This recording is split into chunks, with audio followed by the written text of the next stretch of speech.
This week on the WriterCon podcast. Lots of books, good ones and bad ones. If you read a book and it excites you, it scares you, it thrills you, it arouses you, go back and look and see how they did it. How did they use words and pacing and plotting to evoke that emotional reaction? If you read a book and it sucks, if it loses you, if you don't believe the characters, if the dialogue is flat, go back and analyze why. What mistakes did they make? One of the great things about writing is all of the greatest writers ever have shared their secrets with you. Welcome to WriterCon, a gathering place for writers to share their knowledge about writing and the writing world. Your hosts are William Bernhardt, best-selling novelist and author of the Red Sneaker books on writing, and Laura Bernhardt, award-winning author of the Wonderland Files series. Hey there, writers. I'm joined today, as usual, by our sound engineer, Jesse Ulrich, and Laura Bernhardt, the award-winning novelist and one of my co-conspirators on WriterCon, which is, as we record this, exactly 1 week in the rearview mirror. Laura, you were there all 4 days. Did you have any favorite moments from WriterCon this year? Ooh, favorite moments. Of course, I had lots, but let me pare them down. I had set up ahead of time to do a meetup with some of our first timers. And that was a wonderful experience. I had so much enthusiasm in the hotel lobby when we joined together, and I took them around and made sure that they were comfortable, and they were delightful people. I also really love when we hand out the awards at the end, the looks on people's Contest faces. winners, yeah. Yes, the contest winners, people who were there. There was such a good energy there this year that it really was a delightful weekend. But I think getting to meet all the new people and then getting to see people light up when they won the contest are probably some of my favorite moments. Well, that meeting is important, and I got to admit, I don't really even understand it, but I can see in the email that I get that people are going to a writers' conference for the first time, and they're very nervous about it. I mean, to me, it should show up, have fun, learn stuff, but I know that's out there, so you were there to calm nerves and whatnot. Yes, I've been to some conferences before where I didn't feel like people who'd been there really reached out, and it gets to be what I was trying to avoid was that people who'd been there before were kind of in a group and the new people were kind of left feeling like outsiders. I wanted everyone to know they were very welcomed with very open arms, and I thought if we did that the night before, we'll get it out of the way and everybody can start first minute, day one, and hopefully have a great experience. So that's what I was wanting. I've been to some places where I just didn't feel like anyone cared if I was there or wasn't, and we do. So I wanted to make that We absolutely do. Well, that was terrific. Jesse, how about you? You were all over the place since you had about 6 different jobs. Do you have any favorite moments from WriterCon? I mean, I loved how there was a group of younger than me people there, which was nice as not being like the youngest person at Like WriterCon. Scarlett, the 13-year-old author? Well, I was going to say, talking to Scarlett and her mom, I think was the highlight of my time. It was just... Scarlett's amazing, and her like incredibly supportive mom who also loves reading. Like, they were just great, and it was just such a well put together 13-year-old. Like, she could have an adult conversation with me about adult things, and I can ask her like fun things about her illustrator and her pets. We were comparing cat photos at one point. It was just great to have such a weird, fascinating mix of different kinds of authors there this year. Some of those younger attendees dubbed me conference mom, which I also dearly love. Yes. And they were all dressing up throughout the weekend, which was just, it sort of mixed my two loves, which is like Comic-Con and cosplay and reading. So it was great. That's fantastic. So fun. Well, our interview today is with Lee Goldberg, who is one of the few people I know who's been successful with both novels and screenplays. He's a #1 New York Times bestselling author, over 40 books. He's had enormous success with his Eve Ronin series. He created the Hallmark movie series, Mystery 101, and now he's gotten what was originally going to be a standalone thriller called Malibu Burning. I mean, it's still coming out. It's just the first book in a series now. I don't want to confuse anybody, but Malibu Burning has just been released. It involves a master thief with a conscience and the dogged investigators trying to stop him from pulling off the ultimate heist amidst a raging wildfire. And boy, can he talk about fire. We will talk to Lee after the news segment. Jesse, take us away.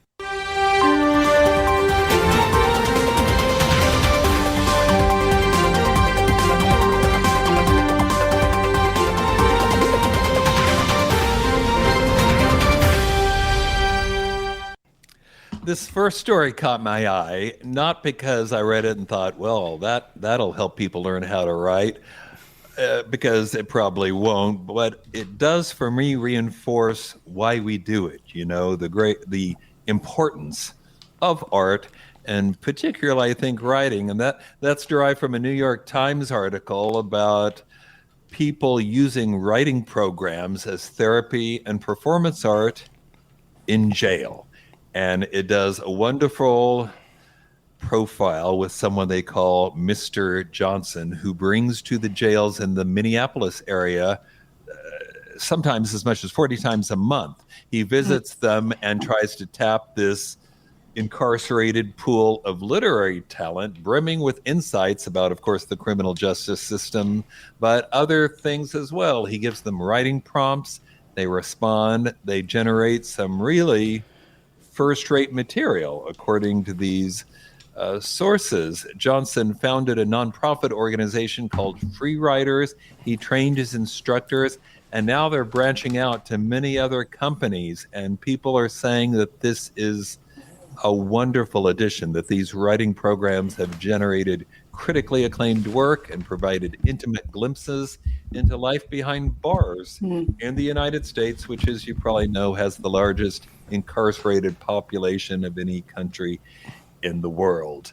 Okay. Laura, I know you've taught writing in many different venues. Are you seeing how this could be beneficial to the prison population? Absolutely.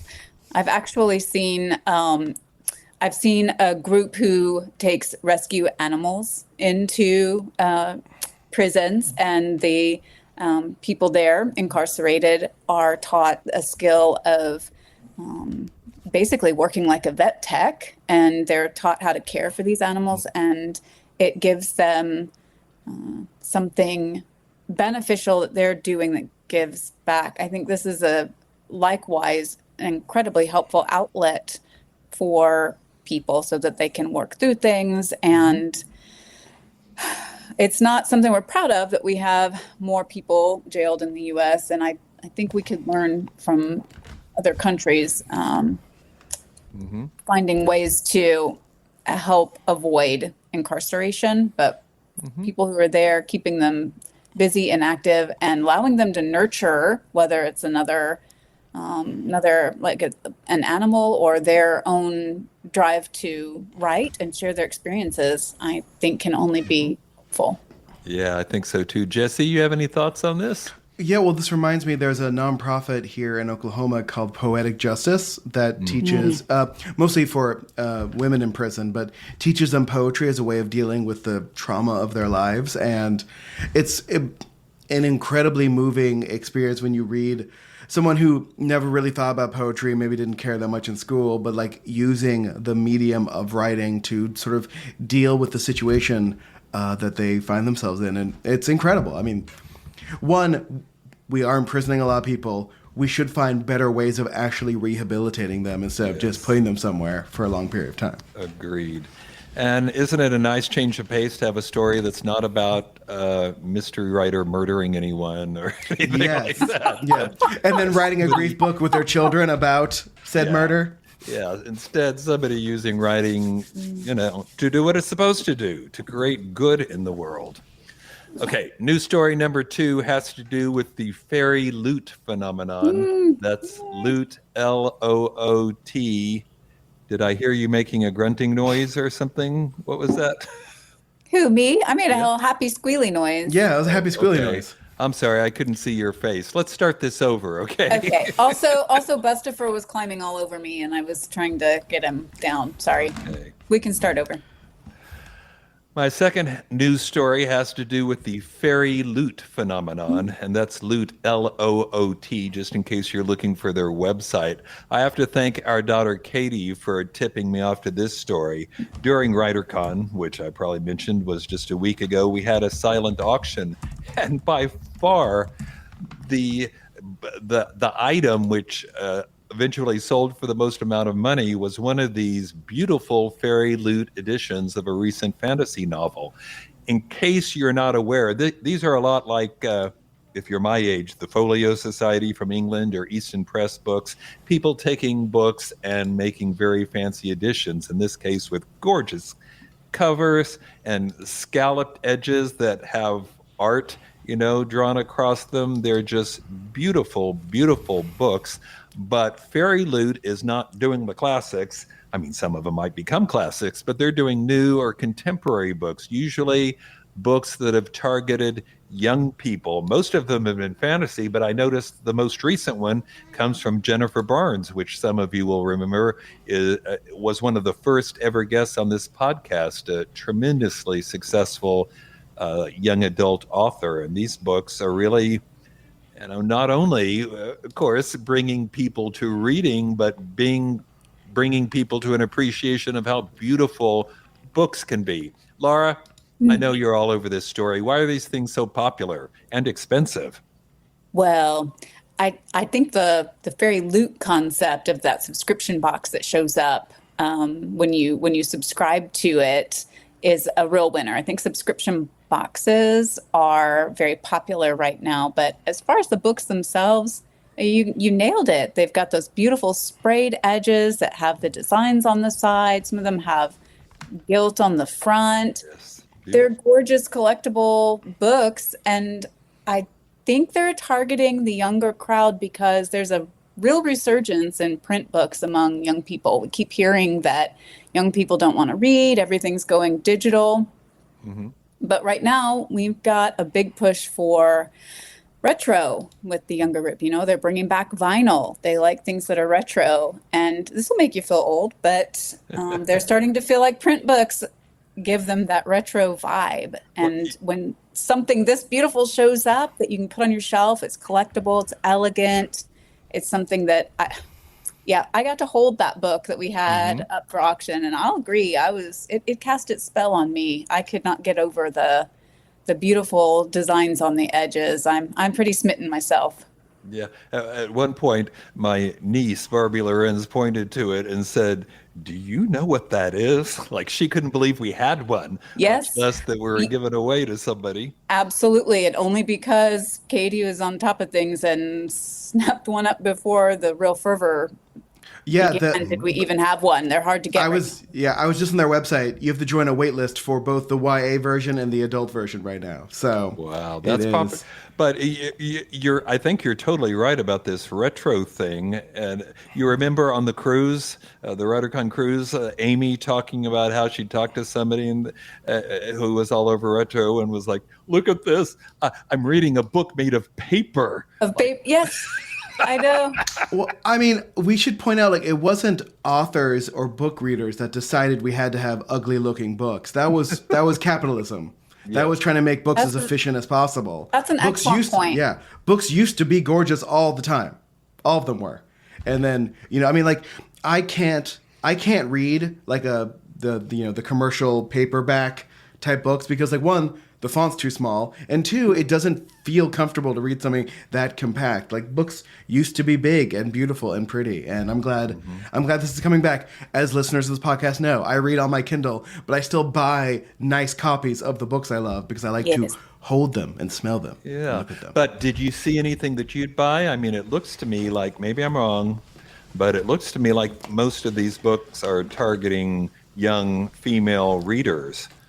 I want something I can give my sons for Christmas. A lot of fantasy books, yes. A lot of fantasy books. Yeah, it was kind of hard. I was looking at some of the adult fantasy options, and they weren't necessarily books I was familiar with, but they didn't seem overly like, I guess the website's branding is more towards women than it is men, but I don't think it's turning men away. And as far as technology goes, they have an unboxing video on their homepage. So it's very, very mixing of the two, the two aspects of this, the realness of it, but then also for a younger audience who likes to make videos of them opening packages, which is still an amazing thing that exists, that I'm like, I could have been doing this 15 years ago and didn't know it was a thing. Yeah. All right, Jesse, cue up the music. Let's talk to Lee Goldberg.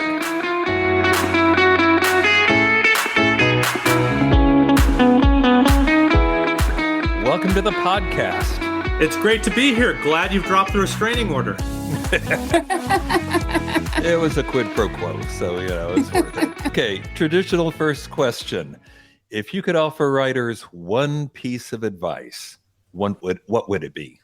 Read lots of books, good ones and bad ones. If you read a book and it excites you, it scares you, it thrills you, it arouses you, go back and look and see how they did it. How did they use words and pacing and plotting to evoke that emotional reaction? If you read a book and it sucks, if it loses you, if you don't believe the characters, if the dialogue is flat, go back and analyze why. What mistakes did they make? One of the great things about writing is all of the greatest writers ever have shared their secrets with you. They're right there in black and white on the page for you to look at. If there's a book that you just absolutely love, deconstruct it. Look, take every scene and put it up on the wall with index cards and try to understand how the plot worked and how it moved and how the key information was revealed and how the jokes were staged. You can learn so much from good books and bad books just by reading them. That's really a terrific answer. I love that. That would be a great idea for a WriterCon session, to have somebody deconstruct Pride and Prejudice or whatever, something. I did that. Yeah. I did that all the time. If I saw a TV show I liked or read a book that I liked, I would take it apart and try to understand how it worked. And even the bad ones, especially the bad ones. Why did they fail? What mistakes did that writer make? Why did they lose me?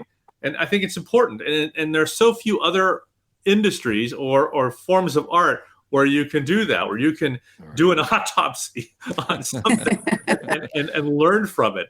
Let's talk about what you're publishing now, Malibu Burning. Now, you've been doing those Eve Ronan books, right, for a while, but this is a standalone thriller, right? No, it's actually a series now. When I wrote it, it was a standalone thriller, but the pre-orders were so huge for the book that before it was even released, my publisher said, you've got to write a sequel, and it has to be ready for us to have for pre-sales when your book comes out. So the sequel, Ashes Never Lie, is already finished. It's coming out in a year from now. And that book has had so many pre-orders. I'm about to start on a third one. So it's been an interesting ride for me.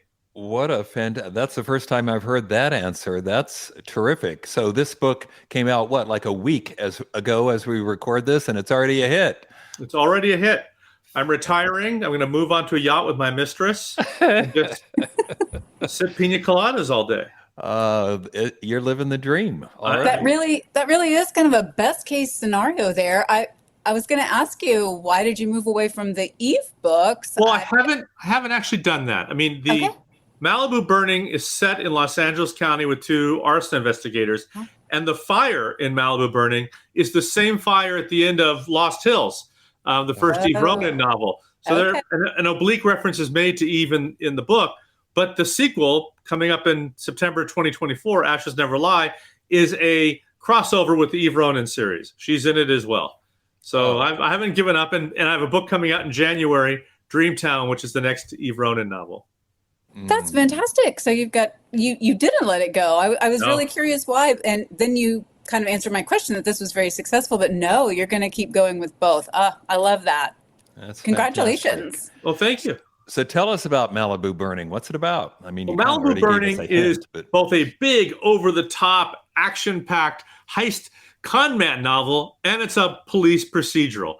I wanted to go back to doing those kind of big stage sort of a-picture, popcorn movie novels that I did with my Ian Ludlow series, and as I did with the books I did with Janet Ivanovich. But at the same time, I have this big new audience that expects police procedurals from me. So I decided to marry the two, a police procedural with a big heist. and to do a different kind of police procedural. As I mentioned earlier, these are not traditional homicide investigators. They're arson investigators, which we haven't seen much of, if at all, in crime fiction. So at the beginning of the book, there's a dual track. There's creating the heist, building the heist. You're with the bad guys as they do it.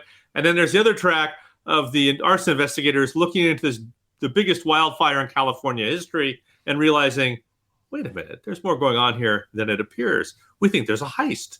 And then the two timelines collide into what I hope is a hybrid sort of crime novel thriller. Sounds terrific. It's exhausting. Don't write but not to read, right?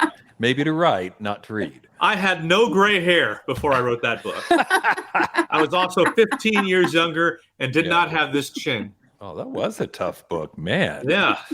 All right. Speaking of things few have accomplished, like being both a successful screenplay writer and book writer, and having your book turn into a huge series launching hit before it's even released, you've also, this is the one that really irritates me, Lee, you've also received 2 Edgar Awards. What does that feel like? I'm going to ease your irritation. I have not received 2 Edgar Awards. What? I've been nominated, but denied the honor I deserve, the acclaim I deserve. Okay, now I feel better. This is why I'm a hard drinker. This is full of vodka. I'm going to take a swig now that you reminded me of my crushing failure to win a damn Edgar. Sorry, nominated. I'll never live that down. But being nominated is still pretty good. No, it's not. No, I have to win. I have to have that gold-plated statuette here on my desk to remind me that I'm not the fraud that I know I am. Yeah.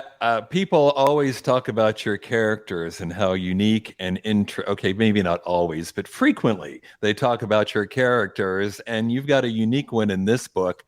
Do you have a process? How do you get inside the minds of the characters you create? I always start with character. I have to be intrigued by them. I have to know what their conflicts are so I can bring out the drama and the humor. This book was a little bit different in it that I think I started with the plot and not character, but usually I start with characters and the plot comes from that. And then I have to spend months with these characters on the page, in my head. I better enjoy spending time with them, or my reader won't. So that's, these are just characters that have to interest me, and I assume if they do that, they'll interest you. That's a good rule of thumb. So this time around, your protagonist is a thief, though granted he has a conscience, and a particularly adept move. I thought you've given him motivation for wanting to commit this crime that, has an emotional or a personal basis. Why'd you do that? Because bad guys are the heroes of their own story. They don't think of themselves as bad guys. They think of themselves as really great guys who just may be doing something that's unconventional, or maybe a little bit against the law, or a little bit violent, whatever. Bad guys don't wake up every morning and go, I want to take over the world, rape women, and kill innocent babies. Ha, ha, ha, ha. No, they have lives. They go to the bathroom. They have people they love. They have goals. They have dreams. They have disappointments. They have mothers and fathers and family. They're fully rounded people. So I always ask myself, who are they and why are they doing what they're doing, and what is their own self-image? It's not always just about money. That's part of it when you're a thief, but there are other things going on in your life that make you a thief, a background and pressures on you and expectations you've placed on yourself. So I always think about, what are they doing all the time? What are their goals? They aren't just sitting around waiting for the detective to show up. Their life isn't all about the detective solving the crime. When someone comes to interview them, they're in the middle of something else. They have plans for the day that didn't include this guy showing up at their house. So what's going on in their mind? Who are they? Even if the scene is from the point of view of my detective or my other protagonist, I keep the bad guy, I put that in quotation, what he's doing and what his day is about in my mind and what his point of view is, because that colors the dialogue and the interaction. I think it's a huge mistake when writers create one-dimensional characters who exist to serve a purpose rather than being characters with an emotional life of their own. That's also how I deal with violence. To me, characters are not just targets. I mean, these people have people who love them, people who depend on them, people they're responsible for. So these deaths have meaning and have repercussions. So that's how I approach characters. And the other key to my approach to characters is humor. I don't believe these unremittingly dark books that have no humor because it's not real. I don't know about the two of you, but in my own life, in some of the saddest, most tragic moments, there's always been some kind of humor. And I'm not talking about stand-up comedy and making jokes, but the humor that arises from conflict, from putting different people together in unusual and unexpected situations. Humor arises. It's natural. It's unnatural not to have it. And I think having humor, especially with the quote-unquote bad guys, humanizes them and draws the reader in and allows them to invest emotionally in what I'm writing about. I absolutely love that. I have given a talk a couple of times about character motivation, and I talk about that very thing, about really thinking about what drives that character and what's going on outside of that, and avoiding that one note, mustache twirling, evil bad guy. And you really expanded on that nicely. I really appreciate that advice. You did a lot of research for this book. Is that correct? And you were even interviewing some arson crews? I interviewed a ton of arson investigators. Yeah. Is this a family audience, or am I allowed to use profanity here? How bad is it? The only difference is whether I have to check the box that I'll says tamp it this down. podcast. Okay. I interviewed a lot of arson investigators, and I came up with an approach that I want to share in this podcast to committing this arson. And I ran it past this one guy at the ATF, and he cursed me. I said, "Why are you cursing me?" He said, "Because that could actually work, and we wouldn't know it." You want me to change it in my book?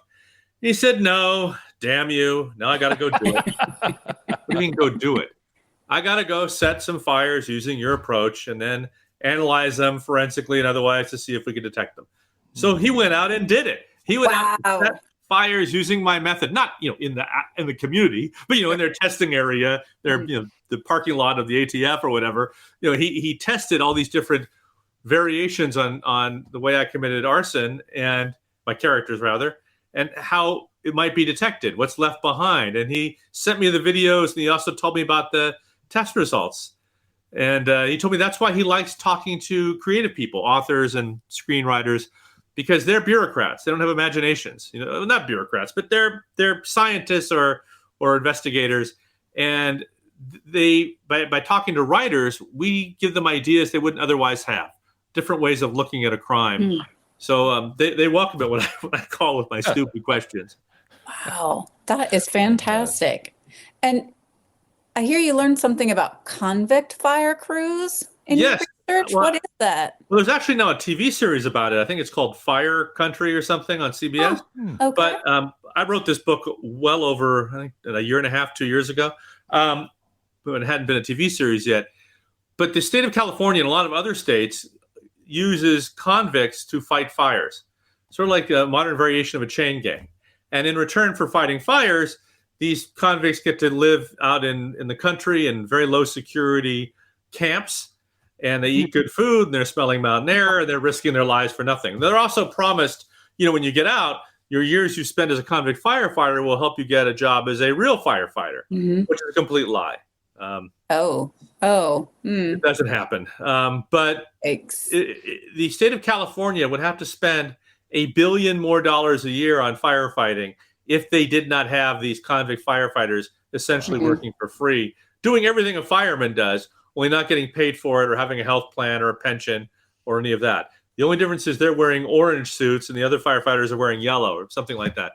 But there have been efforts to end the convict firefighter program, but the state of California just can't afford it, especially now when we're dry as a bone here and just sneezing creates a wildfire. Wow. Let's go back to that interesting tidbit that you were talking about. You came up with a whole new way of, I won't give anything away, but you mentioned it already. Setting a fire, and then you talked about how it sparked the investigators to actually go and do this. What did they send back to you? You mentioned that you got to see. Well, I don't want to go into too much detail because it'll give away how my bad guy is setting these fires, but they showed the method, they showed that it worked, and they showed what it left behind. And in many cases, it left nothing behind. It only left something behind in certain situations, and even then, you have to know what to look for. So they sent me, they scraped the ashes on rocks and concrete and stuff and told me what the chemical test came back with. But that could take weeks. By the time you get that information, the fire is long since over. My book, they're trying to resolve this in the heat of the ongoing wildfire. They don't have time to wait for the lab results. They send stuff in, but instead they go with their gut. They say, we think this is what's happening. We can't prove it yet. And right now, the resources of the fire department and the LAPD are all marshaled against saving people's lives and saving structures and fighting this wildfire, not about hunting down the possible arson, especially when it doesn't look like an arson was involved. It looks like a wind-driven wildfire created by fallen power lines. So my two guys are basically looking into this without any of the resources they need, putting their lives on the line. That's how my dad used to talk. My dad was a television anchorman. Pass the salt, Lee. Oh, that's fantastic. How was school today? All the time he talked like this, even in casual conversation, which is funny for about 30 seconds. But when it's your entire freaking life, it gets a little irritating. Yes. Well, I'm glad you amused us for a minute there. Yeah, just a minute. Stop Just now, for a Lee. second. Stop now. No, that's very intriguing. Thank you for sharing that about your book. What does your typical writing day look like? We get asked that a lot, so now I'm going to ask you. Well, I start by lighting up the crack pipe, watching some porn. And that helps. Okay. A typical day for me. A typical. Day. I do my best writing between 8 p.m. and 2 in the morning. Really? Wow. So, I'll go to bed at like 2 in the morning. Team Laura. We wake up on a normal day about 10, have breakfast, answer emails, and basically spend the day doing the business of writing while rewriting the crap I wrote the night before. Then I have dinner and I start writing fresh again. And I do that until the book is done. Wow. But, I have so many other things going on in my life. I'm not just writing books. I also have a small publishing company. I also, when there isn't a writer's strike, I'm usually writing a script or two on contract each year. And I also have to do things like this, where I do interviews and I do book signings and speaking engagements. So the day gets full of distractions, which means it's easier for me to rewrite during the day than to write from scratch, so to speak. Well, you've got a series now at Hallmark, right? The Mystery It was 101. just canceled. Oh, God. Okay, Laura, you just take it from here, okay? I got nothing. A male escort. He's going to reach for his drink again. Oh, no. How many movies did you get out of that? 7. Oh, well, okay. I'm feeling less sorry now. But tell us about that experience. What's it like working for Hallmark?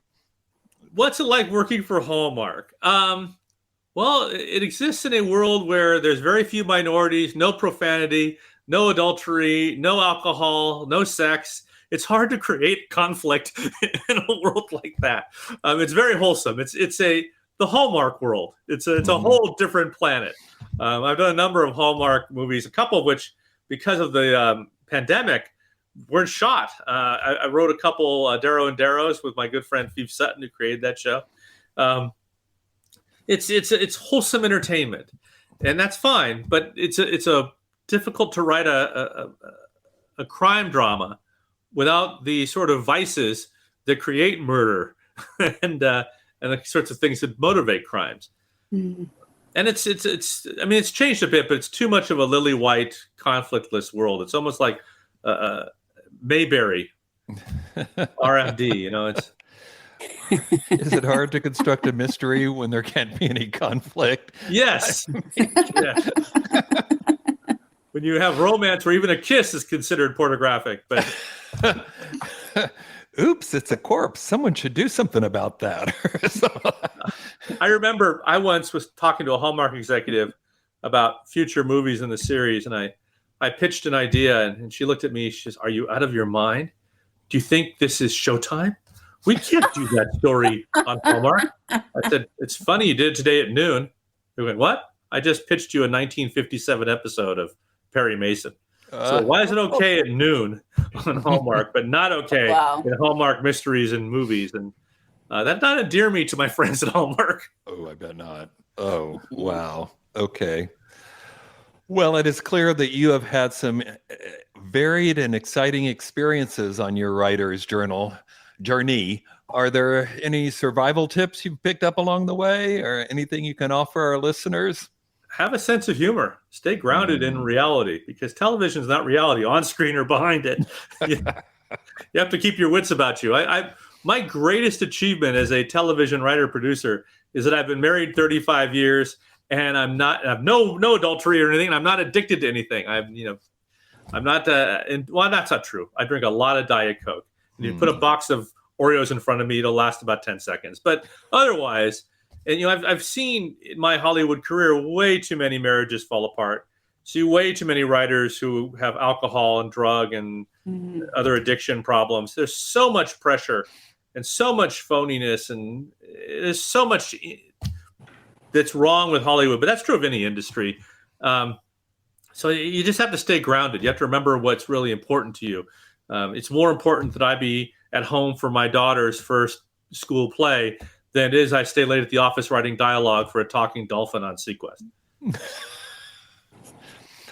Thank you for that. One of the great truisms of life. Really, really a breath of fresh air. I appreciate that. I also appreciate hearing from a fellow night owl. So many people want to tell us we have to get up early to write, and I'm not alone. If I have a question at 1:30 in the morning, a legal question or a writing question, I can send a note to my sister who's a lawyer, and she'll answer right back. Or the writing question to my brother Todd. Me and my siblings are all on the same bio clock. We all do our best work, late at night, which is fine. All right. One last question. You kind of touched on this earlier, but what's next from you? God, I've got so much. I have a book coming out in November called Calico, also another dual timeline thriller, a police procedural in present day, and a 1883 Western that share the same dead body. That's in November. And then I have the fifth Eve Ronan novel, Dreamtown, coming out in January. And then the second Sharp and Walker book, Ashes Never Lie, coming out in September of 2024. I've also got a whole bunch of book tour events coming up between now and January. If you go to my website, leegoldberg.com, you can find all the places I'm going to be signing books and telling lies. That's what fiction writers do, right? Professionally. Yes. Hey, Lee, this has been a blast. Thanks so much for being on the podcast. My pleasure. Hey, since WriterCon just happened, I'll give you at least a week off from trying to get you to come to WriterCon.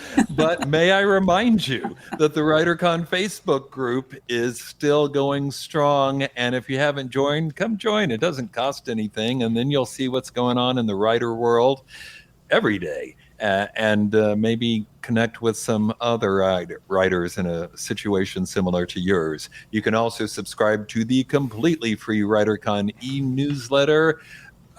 The information will be in the show notes, but basically just go to my website and send me an email and you're on. And for that matter, if you're enjoying this podcast, hey, subscribe and then rate it if you have good things to say and review it wherever you get podcasts. It helps get the word out and makes it easier for new listeners to discover us. All right?